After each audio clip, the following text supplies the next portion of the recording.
ছাড়াগুলো কণা আর বার সহগুলো এন্টি।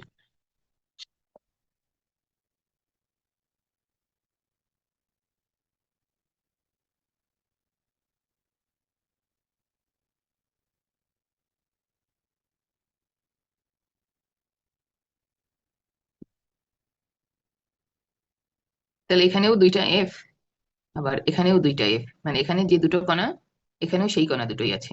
বিক্রিয়ার আগে যে দুটো কণা বিক্রিয়ার পরেও সেই দুটো কণা আছে, এখানে কোনো এন্টি কণা নাই। তার মানে এটা একটা স্ক্যাটারিং। বিক্রিয়ার মানে আগে যা ছিল, ঘটনার আগে যা ছিল ঘটনার পরেও তাই। নতুন কিছু হলে তখন সেটা বিক্রিয়া হতো আর কি। তাহলে স্ক্যাটারিং, স্ক্যাটারিং তার মানে ওরা যখন কাছাকাছি আসছিল ওদের মধ্যে একটা ক্ষেত্রকণা বিনিময় হয়ে ওখানে বিকর্ষণ বল তৈরি হয়েছে, ওরা স্ক্যাটার হয়ে গেছে।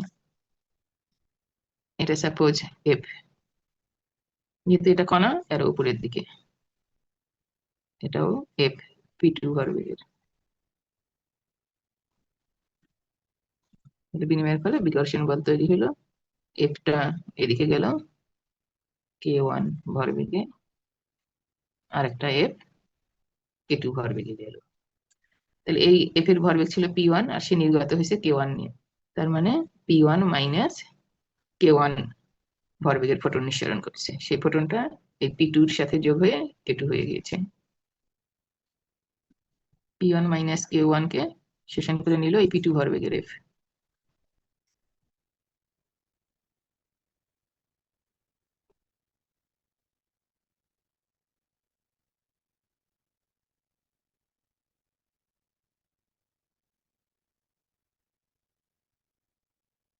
বার নাই যেহেতু একটা কণা। এটা সংক্ষেপে লিখছি, হ্যাঁ। তোমরা সব আগের মতো একই ফরম্যাটে লিখতে পারো, কিন্তু আমি একটু সংক্ষেপে লিখছি, ওই আগের কথাটাই একটু সংক্ষেপে। আচ্ছা,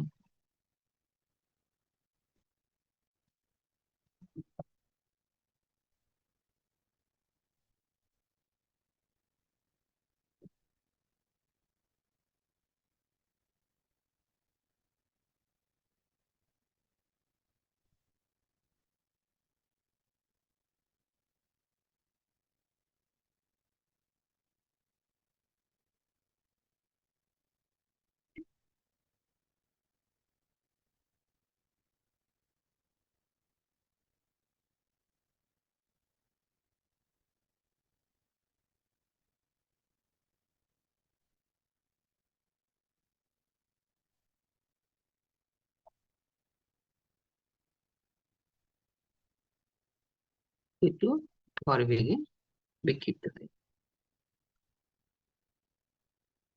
আচ্ছা, ভরবেগ লিখলে কে1 আর কে2 লিখতে হবে, হ্যাঁ, কারণ এফ লিখলে সেটা কণা বুঝায়। ওরা যথাক্রমে লেখো।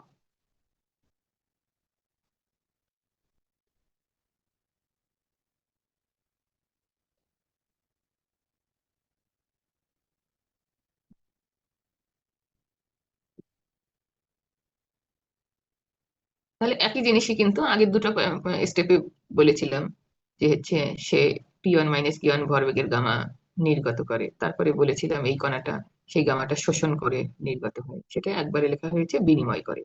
একজন ছেড়ে দিল আর একজন গ্রহণ করলো, দুইটা স্টেপকে একটা স্টেপে লেখা হচ্ছে। ম্যাডাম, ডট হতে পারে ওই পি1, মানে এখানে যে ফোটনের ইয়াটা দিছি ওইখানে কি ডট ডট হতে পারে ডায়াগ্রামে? না, গামা যেহেতু গামা অবশ্যই তরঙ্গরূপ, গামাটা তরঙ্গরূপ। আমি যে সাজেশন বইয়ে দেখলাম যে হচ্ছে ডট ডট দিয়ে করা এটা। ডট ডট দিলে সেটা গামা হবে না, সেটা বোজন কণা হবে। সেটা দিয়ে দিতে পারো, বোজন কণা তখন উল্লেখ করতে হবে বোজন কণা, কারণ এখানে আননোন পার্টিকেল দিয়েছে তো, এরা চার্জিত না অচার্জিত সেটা কিন্তু উল্লেখ করা নাই। কাজে চার্জিত যদি হয় তাহলে গামা নিঃসরণ হবে, বা অন্য কোনো ই হলে সেক্ষেত্রে বোজন বিনিময় হতে পারে। ম্যাম এখানে তো উল্লেখ করা নেই এটা প্রশ্ন গামা হতে কণায়, পারে। মানে চার্জিত কণা। হ্যাঁ, ম্যাম এখানে তো উল্লেখ করা নাই এটা চার্জিত কণা, তো এটা গামা কণা না হইয়া বোসনও তো হইতে পারে না। হ্যাঁ, তখন বর্ণনা সেটা দিতে হবে। আমরা যেহেতু গামা এঁকেছি গামা বিনিময়, তুমি ডট ডট দিলে তাহলে বোজন বিনিময় অথবা পায়ন বিনিময়ও হতে পারে, যেমন প্রোটন, না সেটাতে আবার প্রোটন নিউট্রন তো, যেটা দিবে সেটা, এটা আননোন তো। ওটার অপশন আছে তোমার।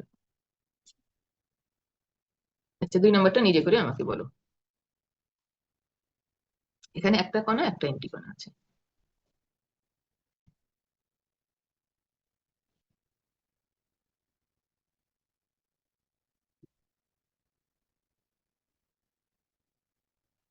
সে একটা না শেষ হলে একটু জায়গা ফাঁকা দেওয়া উচিত। তোমরা পরীক্ষায় এরকম করো না, বাসায়ও করবে না, তোমাদের সবসময় এই অভ্যাসটা রাখতে হবে, না হলে পরীক্ষায় করে ফেলবে। পরীক্ষায় একটা প্রশ্ন শেষ করে আর একটা শুরু করলে অনেক সময় কিন্তু ছোট প্রশ্ন হলে টিচার মিস করে ফেলে। আবার ধরো এগুলো একই ধরনের কথাবার্তা।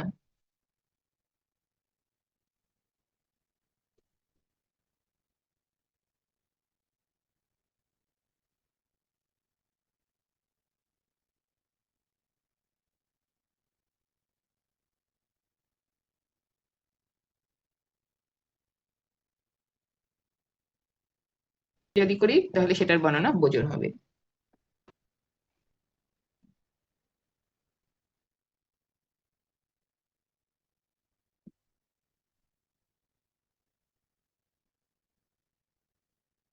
হ্যাঁ, তো এফ। আমরা তো যে কোনো একটা দিতে পারি। হ্যাঁ, দুটাই অপশন আছে, তবে এখানে তোমার প্রায়োরিটি হচ্ছে এই যে ইউকাওয়া তত্ত্ব বলছে, তো ইউকাওয়া তত্ত্বে হলে এটা নিউটন প্রোটন বিনিময়, সেক্ষেত্রে মানে কনভার্সন, নিউটন প্রোটন কনভার্সন। তো সেক্ষেত্রে সাধারণত বোজন বিনিময় হয়। ম্যাম বোজন তো সাধারণত সবল ইন্টারেকশনের ক্ষেত্রে হয়, আর ফোটন তো তড়িৎচুম্বকীয় ক্ষেত্রে। তা আমি কিভাবে বুঝবো যে আসলে কোনটা হইতেছে? হ্যাঁ, আননোন হলে তোমার অপশন থাকে সেটা কি তাহলে তো হয়েছে। আমি সেই হিসেবে তো গ্লুয়ন দিতে পারি।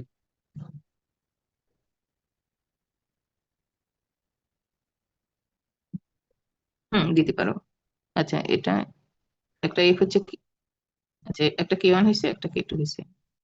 এফ বারটা হয়েছে K2 নির্দিষ্ট করে দেওয়া আছে, আর এটা ছিল এফ বার P2। তবে এখানে শুধু বোজনই লিখতে হবে, বোজনের তো প্রকারভেদ আছে, যেহেতু এগুলো চার্জিত অচার্জিত এটা বোঝা যাচ্ছে না, কাজে কোন ধরনের বোজন সেটাও নির্দিষ্ট করে বলা যাচ্ছে না। বোজন তো 3 ধরনের আছে, এছাড়াও হিগস বোজন আছে। তাহলে এটা হবে P1 - K1, আর K2 P1 - K2, P1 - K1 plus P2। তাহলে P1 ভরবেগের কণা আর P2 ভরবেগের এন্টি কণার মধ্যে P1 - K1 ভরবেগের বোজন বিনিময়ের ফলে উহারা বিক্ষিপ্ত হয়। পরের পেজে যাচ্ছি।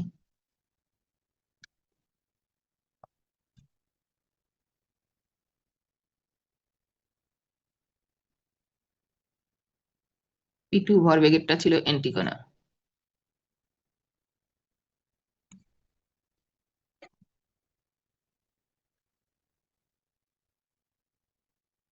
বোজন বিনিময়ের ফলে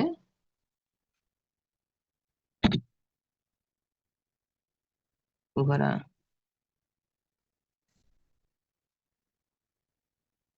ভরবেগে বিক্ষিপ্ত হয়।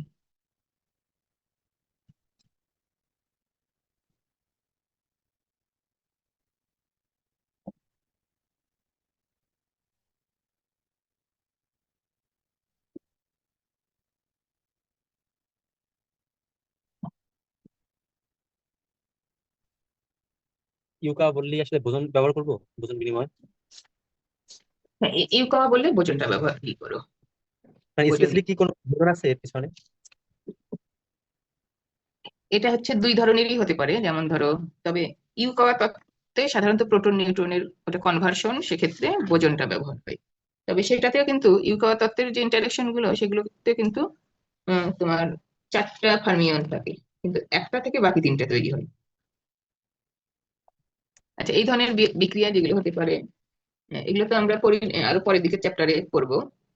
যেমন হচ্ছে বোজনের যখন ডিটেলস পড়বা আর কি, মেজন বিনিময়ের ফলে তৈরি হয়, যেমন তোমার গামা প্লাস প্রোটন